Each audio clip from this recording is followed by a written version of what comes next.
Hello everyone! This video was made last year, so I'll provide some updated information on it, and also my design might alter, but who cares? On with the video! Sora gives his opinion on the Nintendo 64. because he's bored, yeah. There's this one thing I've been questioning about for a long time, and it's the concern about, is it okay to play a prototype on the N64? I mean, sure, if you want to play on like a flash card or something, that's cool. But if you're playing on like an original prototype card, that's where it starts to get a little weird.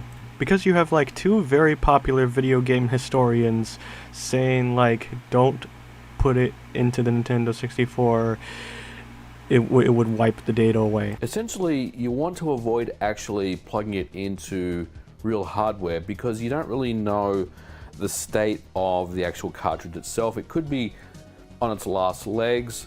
The contacts may be really badly worn out. But these people basically tried to warn her against booting it. Do not boot the cart under any circumstances. Make sure that it's properly dumped and preserved first, which was very good advice. And you see, N64 dev carts are particularly fickle, right? They can delete very easily. Some will delete themselves after the system's powered off. It's like a sort of a kill switch sort of thing. More on that in a sec. But then you have someone that owns N64 prototypes and then proves them to show you that it's all alright. So I'm here to debunk the myth. Let's go. Let's power it off then.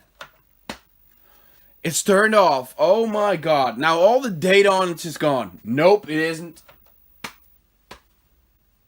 Plays perfectly fine. Let's power it off one more time. I think you get the idea. So now I start to have questions. Now you could make the argument that the kill switch wasn't on because these are review copies, but then there's Space World 1995, a year before the Nintendo 64 came out, by the way, and some of the footage, someone reset the console during its demo play, and the game still works. Editor's note, I found the footage. Die Grafik hat ganz andere Farbtiefe. Man hat Ground Shading, das heißt Schatteneffekte.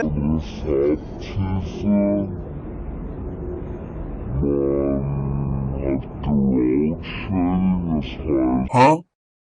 And even I have a few questions of my own. Like, imagine if a Nintendo developer was working on something like this, and they were testing a prototype of themselves, and then someone resets the console or shuts it off. I'd imagine it would be very tiring to put back the data into the cartridge every single time you shut it off.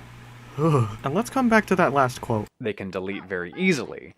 Some will delete themselves after the system's powered off. It's like a sort of a kill switch sort of thing. That info does not seem right to me at all. Because if you're talking about wiping data, you're talking about something like that's a save file or something. Take for an example a Game Boy Color cartridge. While yes, the save file could get removed over time, the ROM data itself is fine because it's stored on a chip. And a Nintendo 64 prototype has a lot of them. I could just be dumb on this info, but I want to hear what you guys think. Alright, last editor's note before finishing off the video. This is in no way a message to avoid prototype ROM dumping. This is not in any way of that. Heck, I even have a ROM dumper myself. This is just me trying to figure out all the answers to this N64 prototype nonsense that I just can't seem to... God, even recording this I feel so dizzy.